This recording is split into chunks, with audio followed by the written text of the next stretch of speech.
Today, we are very, very honored to have someone who sent me an email saying he didn't think he had anything in his bio that was going to be terribly interesting to people. You're beyond modest, sir. General Merrill McPeak was the 14th Chief of Staff of the U.S. Air Force. As a member of the Joint Chiefs of Staff, he and the other service chiefs were principal military advisors to the Secretary of Defense, the National Security Council, and the President. He is a Grants Pass High School grad, so I wish I knew the name of your team. I would say go. Cavemen. There you go. A career fighter pilot. He spent 2 years as solo pilot with the elite aerobatic team, the Thunderbirds, performing before millions of people in nearly 200 official air shows. He flew 269 combat missions in Vietnam. His senior leadership assignments included command of the 20th Fighter Wing in NATO and the 12th Air Force and the Pacific Air Forces. Since retiring from active service, General McPeak has been an investor and a director of public and private companies. He appears in and was a technical advisor in the Ken Burns documentary, The Vietnam War, and until recently he was chairman of the American Battle Monuments Commission. So when he said to me, oh, you could just tell them that I live in Lake Oswego. Hangar Flying, a memoir of his early years in the Air Force, was published in 2012.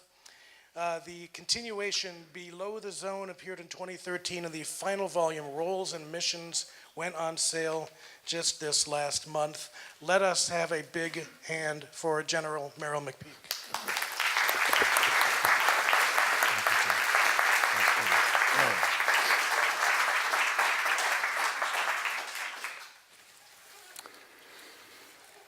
Well, happy Groundhog Day. And the results are in from Pennsylvania, by the way. I know we're due for 6 more weeks of winter, apparently. Even so, I'm delighted to be back in this prestigious circle. I've been here before. I think the first time I was still wearing a uniform, so that's 20 plus years ago. And I've been back since, but I don't remember how many times. I'm in great demand since I don't charge for speeches.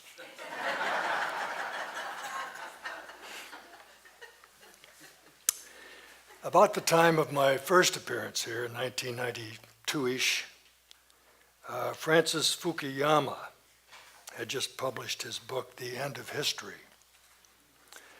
In it, he famously argued that the worldwide spread of liberal democracies and free market capitalism had signaled the end point in human, social, and political evolution.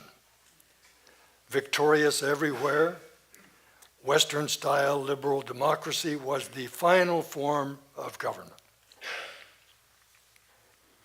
This thesis seemed to be borne out by contemporary events, the fall of the Soviet Union, notably, but also our decisive victory in Desert Storm sort of highlighted it. Well, much has changed in the last 2.5 decades, and now comes a sort of anti-Fukuyama, Professor Gordon Adams, with a review of what's different in the article that was your homework assignment for today. I won't repeat it, as I know you've all read it. But to summarize the major points, regarding global power relationships, we are in the middle of a rebalancing process. Since World War II, the U.S. has been the unquestioned leader and guarantor of global stability and security. But recently, we have seen a steady erosion of our position, indeed of the strength of the West more generally. In economic terms, in a decade or so, the GDP of Asia will surpass that of North America and Europe combined. Authoritarian government is on the rise everywhere, not just in Russia and China, but Poland, Turkey, Hungary, the Philippines, even in a way here. Liberal democracy as a form of government is in retreat everywhere. Fukuyama is dead. Long live Adams. Adams matches the assertion that America is in decline with four strategic alternatives. Unilateral preeminence, espoused by the neocons, of which, by the way, Fukuyama was one in the beginning. He's now distanced himself some from the more extreme of the neocon views. But unilateral preeminence would require a big increase in defense spending, much larger forces, an aggressive enforcement of Pax Americana, go it alone if necessary. The second strategic alternative, according to Adams, is multilateral leadership. The U.S. continues as an essential leader, but the emphasis is on coalition, action, slightly larger defense budgets and forces. Number three, unilateral restraint. Look for ways to stay out of fights. Stay aloof from conflicts, in quotes. Avoid onshore deployments. Leave overseas bases.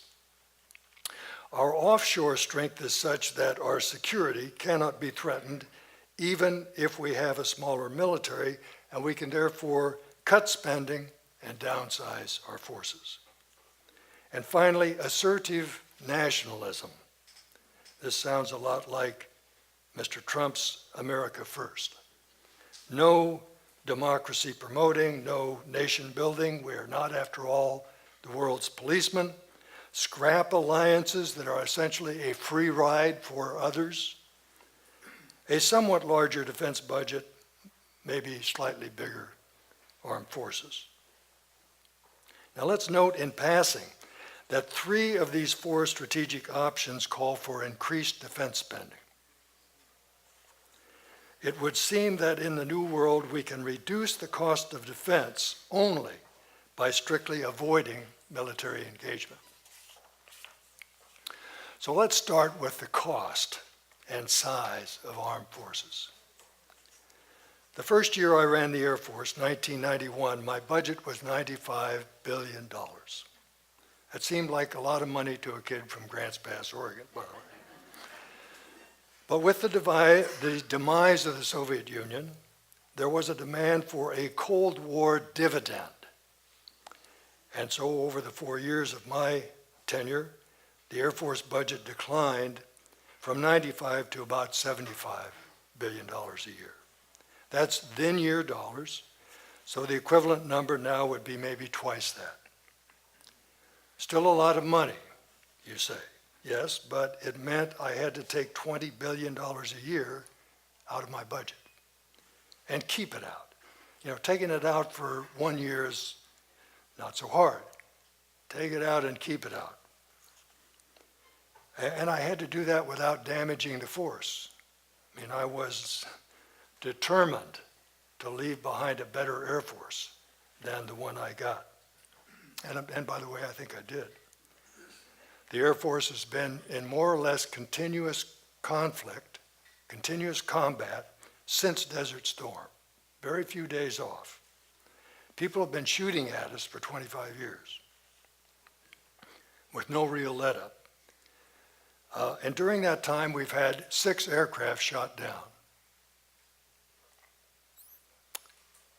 One of the 6, by the way, is our present Chief of Staff, Dave Goldfein, who was shot down in an F-16 over Serbia in 1999. We got him back, by the way. In fact, we've gotten everyone back.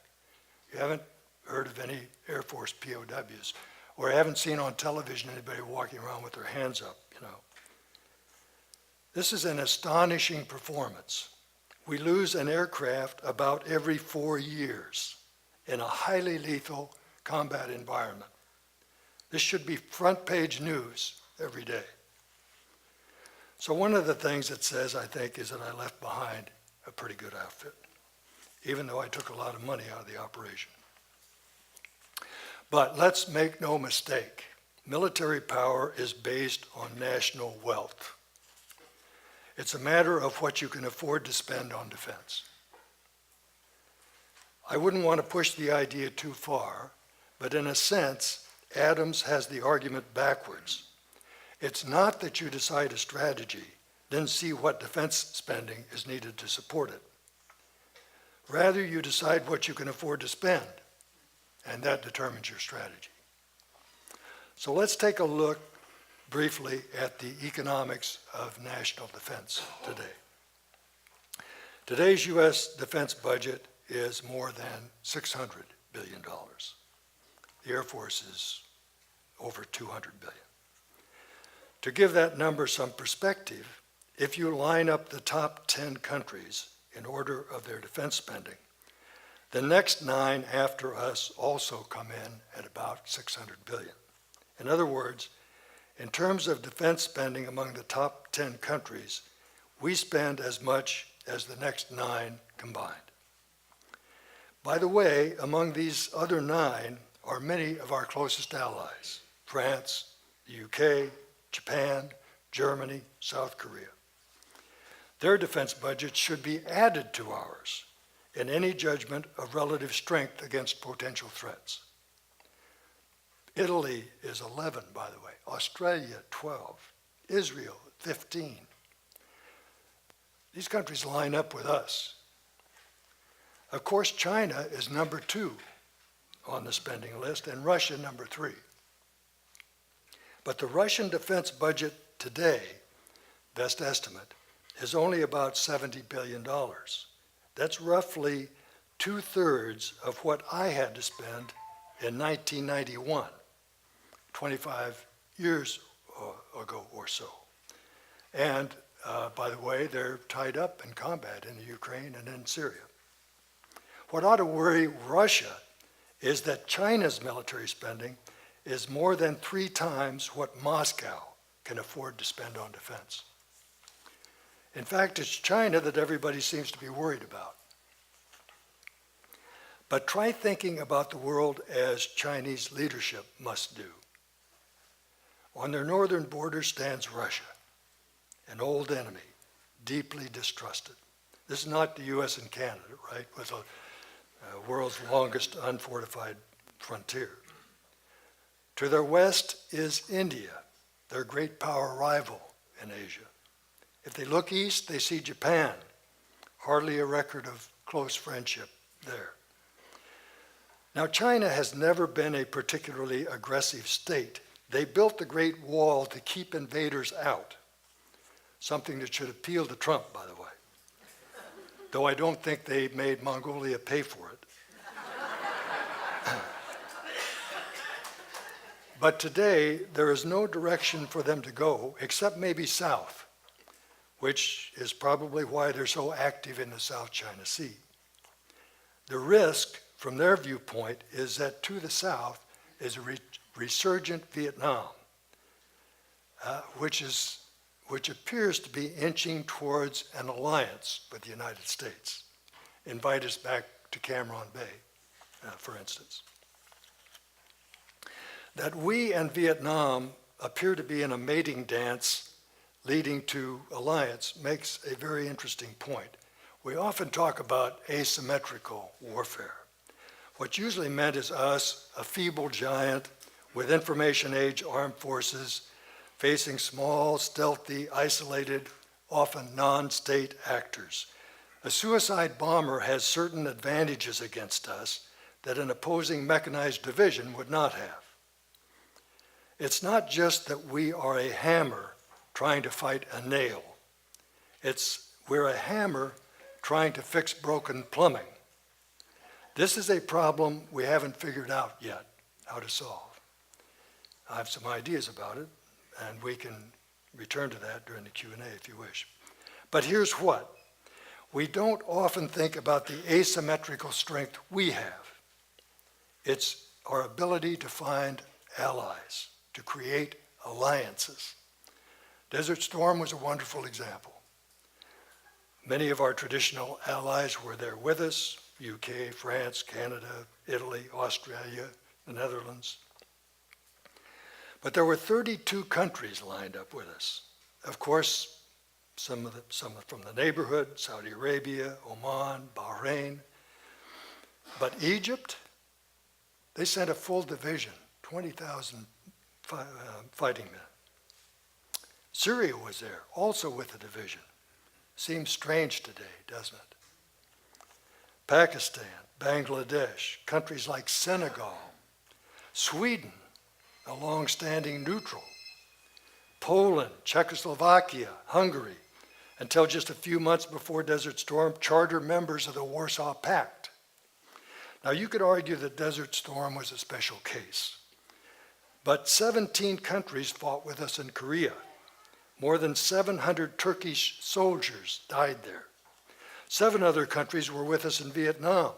South Korea had 5,000 KIA in Vietnam. And as of today, 75 countries have signed up with us in something called the Global Coalition to Counter the Islamic State in Iraq and the Levant, ISIL for short. Not all these 75 countries have sent forces to the region, but all have contributed in various ways. Even where our interventions have been wrong-headed or stupid, other countries join us. And not just because of our military strength, but because of what Joe Nye calls soft power. The general attractiveness of our society, our language, our music, our movies, our universities like PSU. 300 million Chinese are learning English today. That's nearly the population of the United States. 300 million Chinese studying English. By the way, fewer than a million, many fewer than a million Americans are trying to learn Mandarin. Problem we ought to think something about. So it's our ability to attract partners even when we're badly wrong. It's something unique in military history and hard to imagine for anyone else. Suppose that Russia were to decide to go halfway around the world and intervene in some far-off region, as we have done in Afghanistan. Who would join them in that enterprise? Or what about China? Who are their natural partners? Well, Pakistan, I suppose, because Pakistan needs a make-weight against India, or North Korea, but believe me, I see no reason why China's interests are well served by North Korea having nuclear munitions. In fact, Beijing is much more seriously threatened than Seattle. So this must be the kind of ally you wish you didn't have in some respects. But who are their natural partners for any enterprise, military enterprise in which they launch? So many Americans now see our country as diminished, and I agree our global standing has taken a beating just lately, but not because of the decline in manufacturing jobs, which is an inevitable consequence of a technology revolution that we should resist only at our own peril. And it's not because of illegal immigration. The free movement of people is a source of strength for us, something we should welcome. And after all, nobody's clamoring to get into Russia. Okay, so a big advantage for us is this asymmetrical ability to recruit allies. China and Russia must feel pretty lonely sometimes. By the way, one of the particularly pernicious aspects of Alternative 4, assertive nationalism, is that we would walk away from this asymmetrical advantage we have now. Well, in my opinion, we're spending enough on defense. Frankly, if at present spending levels we cannot support any of the 4 strategic alternatives Adams outlines, then we need to get some new generals. In my opinion, we can take money out of the defense budget and still pursue these or any other reasonable strategy. Though in my view, among the 4 strategic approaches outlined by Adams, only one, multilateral leadership, makes any sense. The key to military success really is political shrewdness. It's possible to build military victory on wrong politics, but it's pretty unlikely. When Barack Obama said the best foreign policy was to quit doing stupid stuff, he had it exactly right. And he wasn't talking about dumb generals. He meant dumb politicians. The real lesson of the Vietnam War is recently shown in over 18 hours by Ken Burns, is that you can't build military success on bankrupt politics. We never lost a battle in Vietnam. We just lost the war, because our entire effort was aimed at protecting a corrupt regime in Saigon that was extremely unpopular with its own people. How dumb is that? Our present experience in the Middle East and the concurrent decline in our international standing shows how poorly we have learned that lesson. Well, again, I'm happy to be here, and I look forward to a thoughtful exchange of views here. Thank you.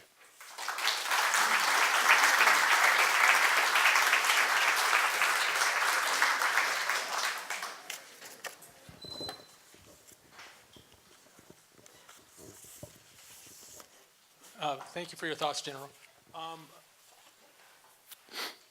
Does it make you nervous to see how many military people, generals are in the Oval Office, whether it's McMaster, Mattis, Kelly, people like that? Well, no.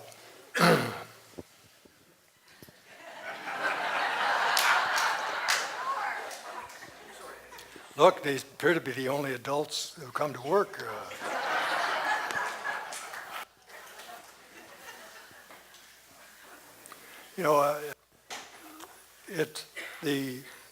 I was recently fired by President Trump as chairman of the American Battle Monuments Commission.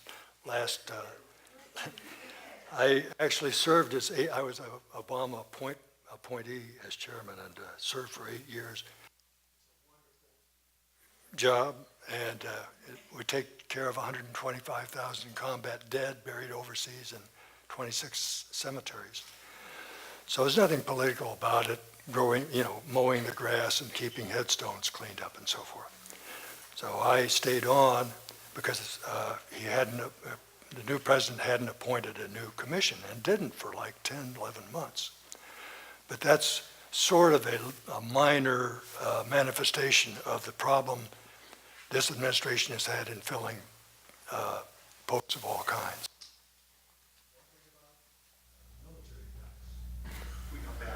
I'm sorry, sir. Okay.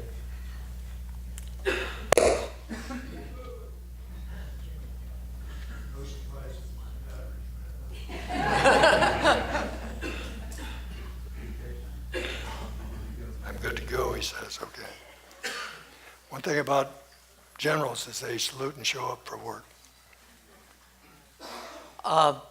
In this current political climate, and given those four choices that you discussed for our future, give me your opinion of what the military in general thinks of the role of the State Department. Well, I think all military, first of all, at the senior level, we work a lot with Foreign Service officers. I am a graduate of the joint schools in the military, the Armed Forces Staff College and the National War College. And in both cases, I had colleagues in my seminar who were from the State Department, got to know them, guys who grew up and became, I think it's probably me, not the batteries. So, and I really think we should exhaust every single tool in the toolbox before we resort to military power. I'm especially worried about North Korea right now because I think we have essentially tried everything. And the only thing that's left is force here. But when Rex Tillerson or others in this administration allow the Foreign Service to run down, with people jumping out of the building and so forth, I think it's a disaster for the country. There have been some recent reports that the Pentagon has not been giving maybe refusing, not giving, just slowing down, giving Trump some sort of battle scenarios for North Korea, consciously doing that. Can you? I mean, is that insurrection?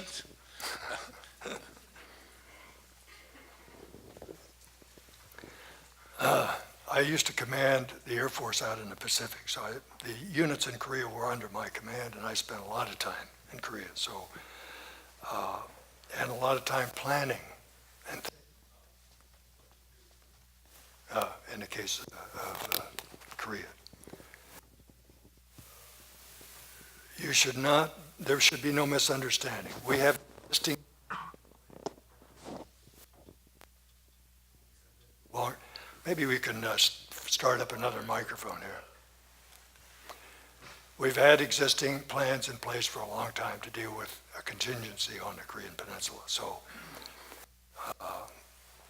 this is a special case because we haven't worried so much about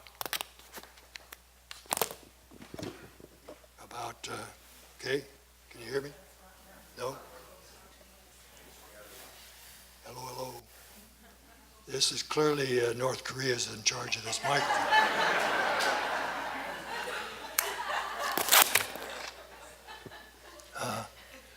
So there are nuances about this. First of all, it's a hard problem. I'm sure many of you here understand this, but just north of the DMZ, on the reverse slope of hills, the North has dug in thousands of artillery pieces. They're on rails, so they go back into caves, blast doors close, they cock them, load them, run them back out on the rails, fire, and then back inside. So these are difficult targets, and of the thousands of them, many range Seoul proper. So from the opening moments of any fighting in Korea, Seoul will come under artillery fire. Now, Seoul constitutes about 2/3 of the wealth of South Korea. So a lot of wealth would be burned up in this process, and many lives lost. And so it's not just the nuclear infrastructure in the North that needs to be attacked the first moment, but also you got to go to work on these guns. I'm a little more optimistic about our chances of doing that there than a lot of people that I hear talk about this problem. These guns are hard targets, don't get me wrong. But there's one thing about them, they're not mobile. They're not moving anywhere. They're at known coordinates. We know exactly where they are. They're not going anywhere. And we now can bomb with 10-meter accuracy. If you put a 2,000-pound conventional bomb 10 meters from those blast doors, nobody's coming out of that cave again. So I think we can go to work quickly and reduce the artillery threat to Seoul. It's nevertheless going to get beat up badly, but it won't be Stalingrad. Okay, it's something we can recover from. If I were a South Korean general, I would nevertheless be arguing not to do this, but I'm not. I'm an American worried about Seattle and Los Angeles and Chicago, and I don't want to trade Chicago for anything. I think, we must do something about this North Korean capability. I want to try everything else first, but I'm not optimistic that we can get any movement here until we get tough. I'm sorry, I probably answered another question and not the one. I get up on a soapbox occasionally, I apologize. Hello, my name is Jeff. I'm an Air Force veteran from a long time ago. Earlier in your talk, you mentioned that you were in the reduction phase in the early 90s, and I know that there were a lot of contention politically about base closures and whatnot, and you had to suffer through that, I'm sure. Can you give us a little bit of the process of what happened then? I noticed that recently there are a lot more joint facilities being or have been created? And then the second part of the question would be is how can that or something else continue in order for us to reduce the budgets, as you said we could, and still maintain readiness? Well, as regards my experience,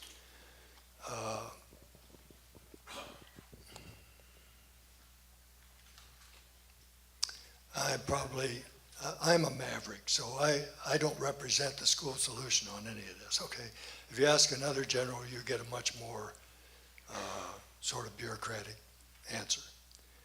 But I see no evidence that much has been saved by the creation of, say, Joint Base Lewis McChord. Where's the savings? What's happened is it's less McChord Field now anymore. So the guy who's in command at McChord doesn't have the command of the police who are waving traffic through his main gate. That may not sound important to you, but I think to a commander, to have his own operation under his control, rather than going to some committee somewhere to get a decision, is very important. So much of the savings that were supposed to be generated by base closure, not so much base closure. When you close a base, you save a lot of money. Not the first year, not even the second year, but over a long period of time, you save a lot of money. But for instance, we had an F-16 replacement program when I was chief. Les Aspin came in as Secretary of Defense and canceled it. Forced us in with the Navy and the Marines in something that's now called the F-35. So the F-16, which was a wonderful airplane, did everything we ever asked for it and then some, cost about $20 million each when we first bought it. It's up around 30 now. Has been replaced by the F-35, which is like $100 million each. And it will be a good airplane. We'll make it into a good airplane. But it'll never be surprisingly good like the F-16 was because of the compromises we had to make, especially to accommodate the Marines' VSTOVL capability, which, by the way, has never been used in combat, and I'm here to predict will never be used in combat. You've got to fly airplanes out of where you have bombs and gasoline, right? And if you think you can operate off an unimproved beach somewhere in support of Marines, you're a one-sortie Air Force. So we certainly didn't save any money by creating a joint program to supply aircraft to the Navy, Marines, and to us. The argument was surely we could save a lot of money by buying the same airplane in large quantities, but that isn't the way it ever comes out. That's the opinion of amateur, civilians, not anybody who's watched the process closely. Right here? I'm sorry, did someone? Hello, can you hear me? Yeah. First of all, I'd like to make a comment on what he said. I was part of the military withdrawal, both Mather, I lived in Sacramento, California, and two of the Air Force bases there, McClellan and Mather, were both closed down in the 90s. And it destroyed the town. Yeah, it really did. Two questions. One, how do you feel about the Hawaii scare and the I guess, what was that, a false threat of a nuclear bomb coming to Hawaii? And two, how do you feel about drones taking the place of pilots in the Air Force? I'm not a big fan of drone aircraft. You can't go to beer call with these guys. They have no incentive to come back, right? But I fear they're the wave of the future. And we have growing pains here now, getting into how to use them and so forth. We now recently graduated our first class of NCO pilots who will do this. We're not requiring an officer to sit in a trailer out in Nevada somewhere and run our drone operations anymore. But of interest to me, well, there's a couple of aspects. One is the CIA now has its own Air Force, okay? So it's not just the Air Force and the Navy with its Air Force and the Navy's Army with its Air Force. And of course, the biggest Air Force in the world is the Army, if you count just airframes. So everybody in town has got their own Air Force. One of the reasons we need to save money is to correct the enormous duplication and overlap there is in military capabilities. And it's a big ticket item. Billions of dollars can be saved there. But you're facing an uphill fight against institutional forces that are very powerful. This is rice bowl politics at its best. The other thing I'd say about drones is that we've got no real defense against them. We're building up a big list of people who would like to attack us with drones because we're killing a lot of people with drones. And frankly, if you were sitting out in the Chesapeake Bay in a rowboat, you could launch a drone against the White House. And we could do nothing about it. Zero. If we started now and worked for 10 years, we might be able to develop a defense against unmanned aircraft. But it would be a Manhattan Project kind of an effort because this is a very, very difficult problem to solve. So my main concern about drones is the proliferation of drones. Drones started when I was a kid building model airplanes, right? Everybody can build a drone. Israel is selling them in very large numbers to just about anybody with money. So, and that brings me to the Hawaiian hullabaloo, because it's an aspect of the same problem, which is how do we defend ourselves against attack? Not just from drones, but also from ballistic missiles. Now, we have spent decades. Remember Star Wars? Remember Ronald Reagan? You know, smart pebbles that we were going to put up in orbit? We have spent decades and many, many billions of dollars trying to develop a defense against ballistic missile attack. And the results are awful, horrible. We should be ashamed of ourselves. Primary reason is we created a special agency, the Missile Defense Agency, and we rotate the leadership through there. There's occasionally an Air Force officer, then there's a Navy officer, then there's a Marine. They don't have the power of an institution behind them. Nobody cares about working for the Ballistic Missile Agency. It's got no heritage, no tradition. There's no combat ribbons on the flag that sits in the guy's office who's running the Ballistic Missile Division. It should have been given to the Air Force long ago, and we would have put the muscle behind it and the time and the attention and created a missile defense. I'm very serious about this. If America lasts for 1,000 years, and we pray it will, we are going to be attacked with ballistic missiles sometime in there. So it's a dead certainty. We need to have missile defense, and we need it yesterday. And by the way, it can't be amateur hour like what happened in Hawaii. It has to be really good stuff. Yes, ma'am. Hi. One of the things you were talking about, what I really was impressed with, when you were talking about figuring out strategy and then finding the funds to fund it, instead of looking to what we have and then do the strategy. I thought that was a better way to do it. You're most kind.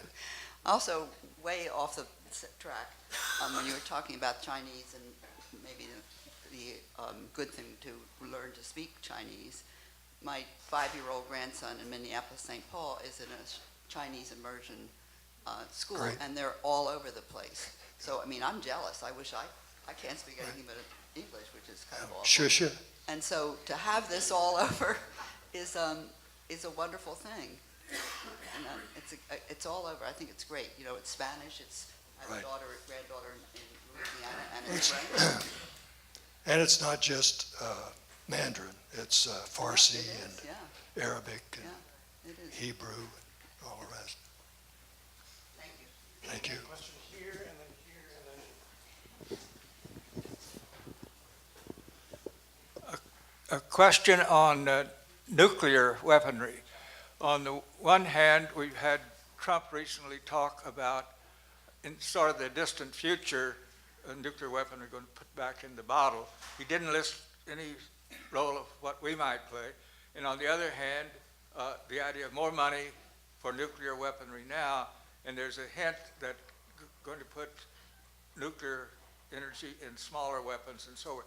So the question of what is in general about nuclear weaponry and what is the future role of America in putting it back in the bottle and not having more types of weapons.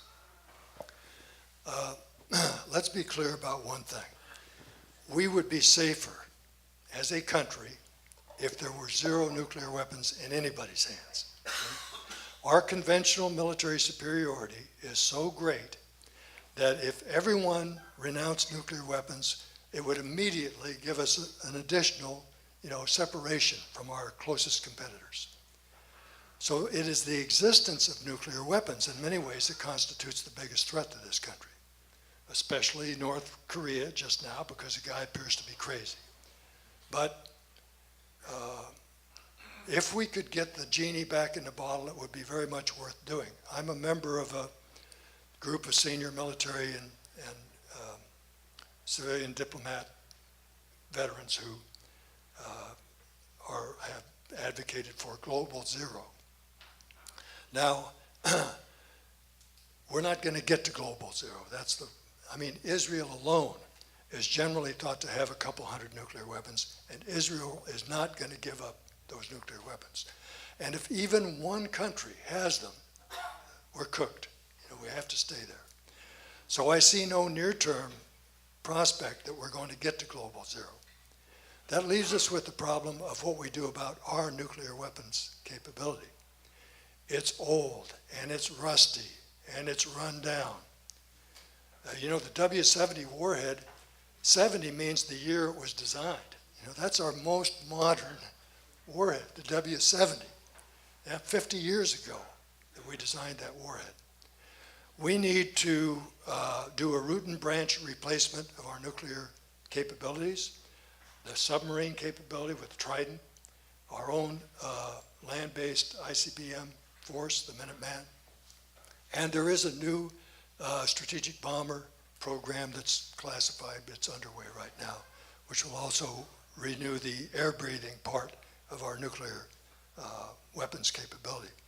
And more than that, we need to renew the overarching command and control system that runs this all. It's old and decrepit, steam-driven telephones, basically. So and it's very worrisome. We still got a guy following Trump around with the football, right? The launch codes. We need a much more rational command and control system that has better solutions to decision authority in circumstances where there is not much time to act. So all of this, especially the command and control part, is a very expensive item. It's $1 trillion right now that's been planned to restore and renew our nuclear capacity. I hate to think about it, but I don't see any alternative. I think it must be done. And as far as small nuclear weapons, I used to sit on those myself. I was on alert in England in an F-100 with a nuclear weapon underneath the board and under it when John Kennedy went on TV in Chicago and said that we were about to fight the Soviets in Cuba, Cuban Missile Crisis. My target was Peenemünde, by the way, the East German military base that had a regiment of East German fighters on it. And I quietly got up and wandered back to the safe and got out my target folder because it looked like I might have to launch, which I would have hated to do in the middle of the night in bad weather in Europe. That wasn't a particularly small weapon. It was Hiroshima-sized yield, so 20 kiloton, say. I don't know why we want to expand our nuclear capabilities downward.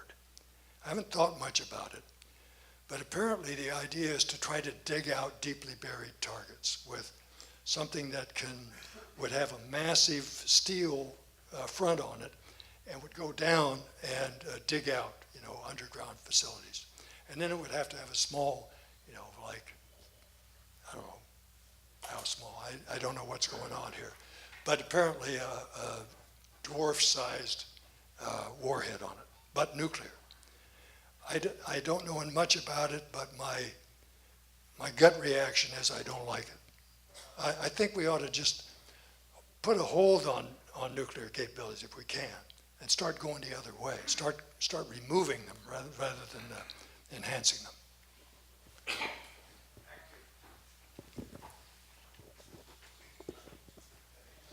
In view of the Russian involvement in the 2016 elections in the United States and the upcoming elections in 2018 and 2020, what's your view on hardening American cybersecurity? Has anybody got an easy question out there? I'm an old, beat up. Somebody can throw a softball up here and let me hit it out of the field. I think we're chasing our tail. I mean, it's pretty easy to get an offensive capability faster than you can build a defense in cyberspace, in my opinion. It's also terribly important. I mean, our military, it's not just your bank account here that's at risk. Our military uses all sorts of equipment now that is vulnerable to cyber attack, including the bombs that I would use to take out those guns in North Korea. They are based on GPS guidance, and it's not clear to me that GPS can be depended upon to be there when we need it. So we can do a certain amount of hardening, and we should do as much as we can. But cyber attack is inherently unpredictable, difficult to deal with. You're always running hard just to catch up. And not my expertise. You want to fight somebody in an airplane, come ask me how to do that. But this is an area which I think we ought to hire some teenagers and get to work on it. First, thanks for your comment about the strategic bomber. I worked on B-52-003 at one point. My question, though, follows up on his about the cyber command.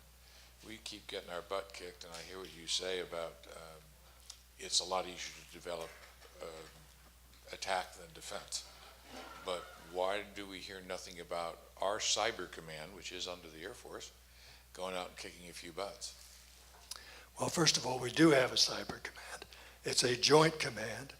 The guy who runs NSA is dual-hatted currently, so we got a 4-star general in charge of U.S. Cyber Command. Okay. There is a numbered Air Force in the Air Force that has sort of responsibilities for training and equipping and so on the cyber side.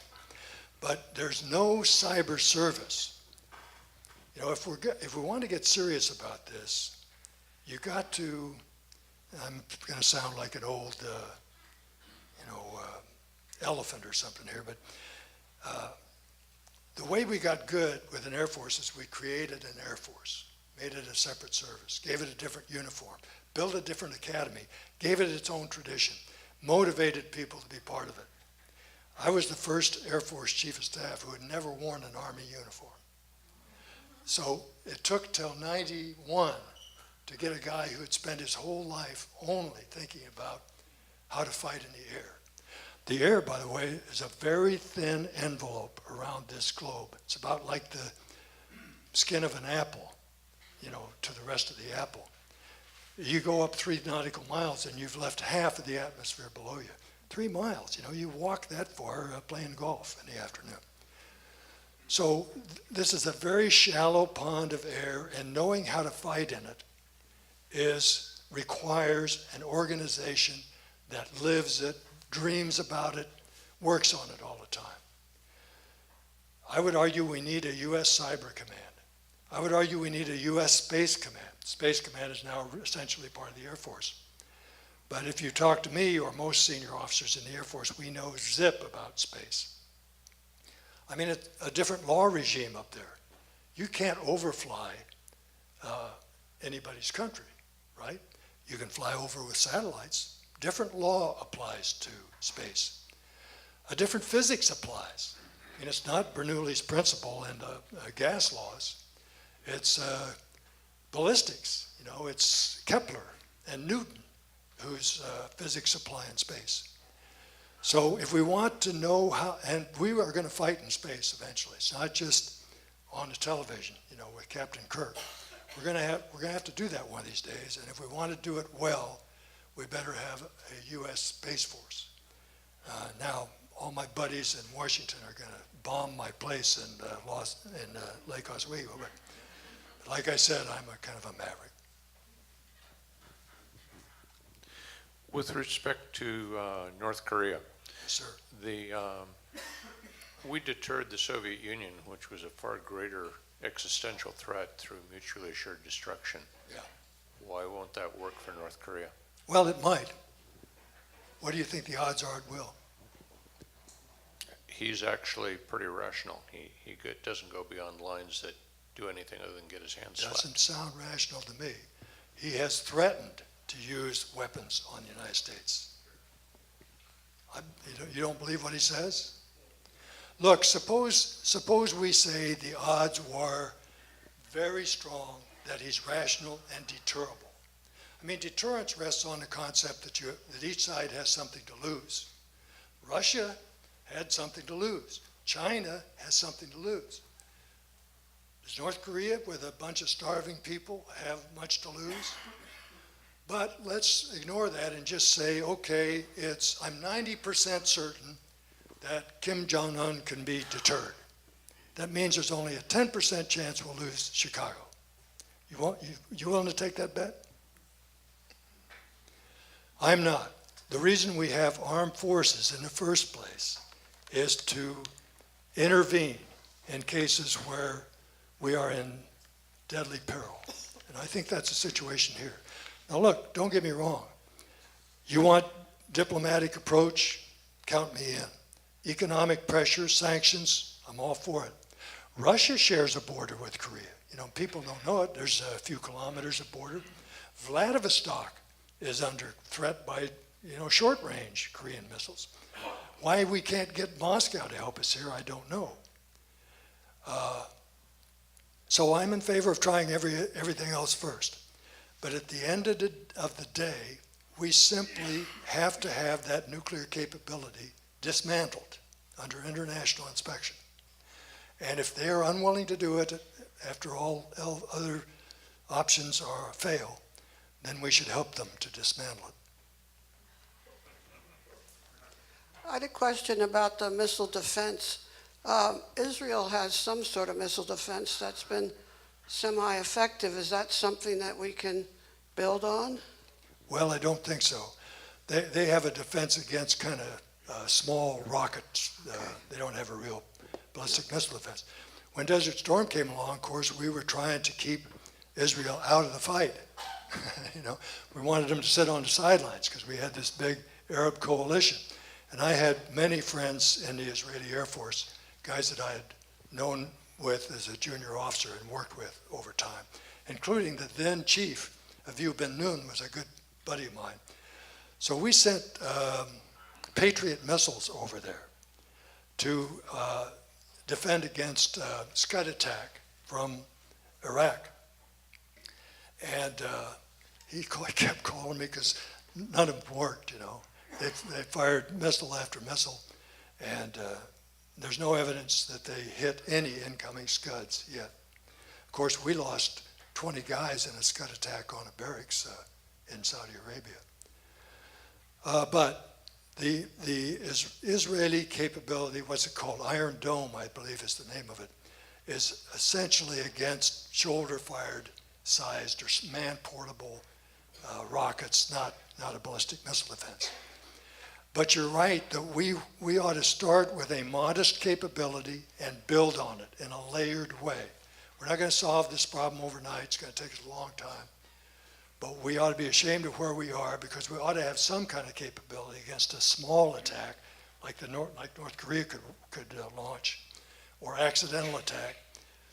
And Oh, I suppose we have some capability, but it's 50-50 that they're going to get, that a missile will get through. That's not good enough. You spoke about China earlier. What about China going into Africa? Can you speak to that? I really can't. I mean, I think they put a lot of money in there, and they were involved in project construction work and mineral exploitation and so forth. If it's aimed at creating the kind of alliance atmosphere that we have with our friends, then I think they got a long way to go.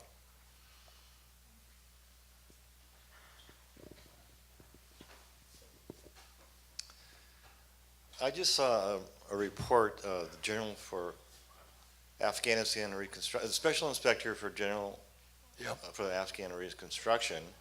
They come out with a quarterly report and just came out, and they were complaining that the DOD is refusing to release all the data on all the districts. Is this a sign that things aren't going very well, and is it time to get out?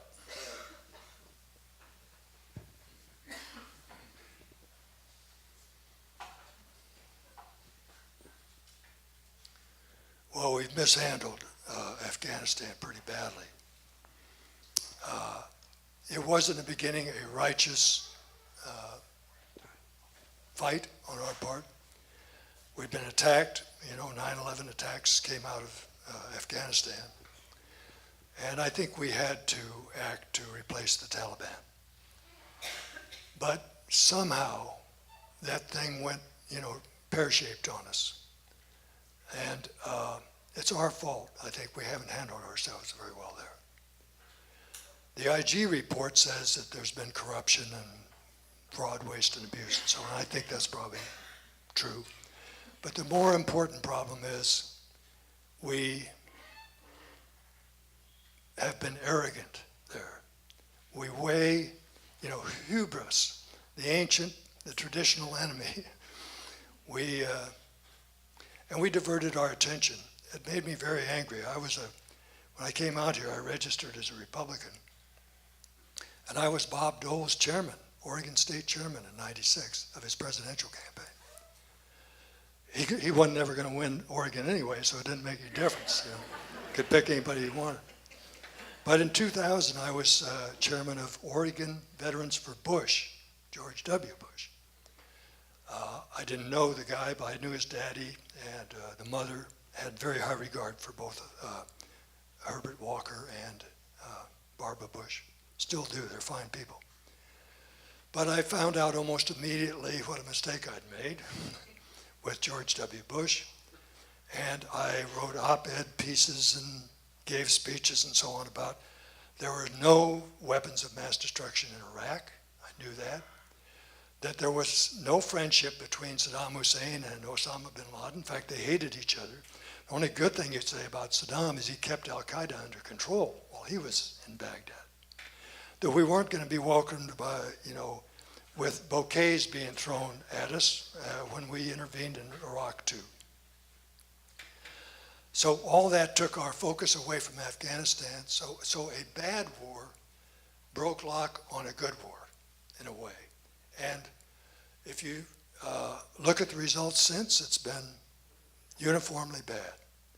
I don't think we have a real chance anymore of coming out of Afghanistan in very good shape.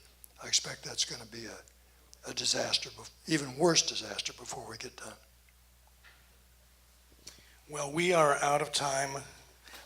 Some great questions. Give the general a big hand.